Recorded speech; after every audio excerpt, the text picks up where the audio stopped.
Growing up in Arkansas, that was an experience. My family, they're actually from Chicago, but we moved to Arkansas when I was 6 years old, and it was a culture shock for me. I was learning about blatant racism and a lot of stuff that took me by surprise with humanity. It was, it's a Southern Bible Belt. It's conservative, and growing up as a kid there was interesting, to say the least. Despite the place that I grew up, I had such a wild imagination. I had this ability to just go internal, and maybe my ability to go inside of myself was because of where I grew up. Because in my head, in my imagination, I was free. I was creative. I loved being outside. I loved playing with all different kinds of friends. I had a really good childhood. My parents did an amazing job of setting up that space for me to learn who I was in the best way that they could, to the best of their ability.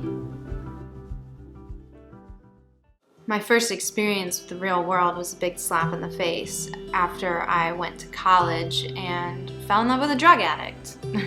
He was smart and charming and charismatic, but he had a serious problem, and the relationship was incredibly toxic, emotionally abusive, physically abusive to a certain degree, and I was no angel. I had reactive abuse towards him. I seemed to keep putting myself in these situations, continuously dating emotionally unavailable people that had serious issues with dependency and addiction, and even found myself engaged to someone who also had a drug problem. So much of me wondered, why wasn't I good enough? What was so wrong with me that I kept aligning with these kinds of people in my life? Why wasn't I deserving of love? Why weren't they happy? Why wasn't I enough? All of those stories, all of those beliefs, I just continued to create and then validate by creating more experiences to prove my same feelings of unworthiness. I call it my dark night of the soul for sure. It was just on repeat, trying to get my attention. And when I felt that poorly about myself, of course, that's the kind of people I was going to align with and the kind of experiences that I would align with. I fabricated this reality of what love is, and so I was trying to force people into that box. And it was a struggle for me. Externally, I was just seeking validation and looking to be loved. Internally, I was really dying inside. I didn't know who I was. I didn't understand the world, why people behaved the way they did. I definitely hit rock bottom with depression, anxiety. I masked my pain with excessive drinking, a lot of promiscuity, just completely no regard for my own self-worth.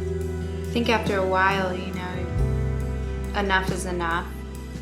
And I just couldn't continue living from such an empty place within myself and in my relationship.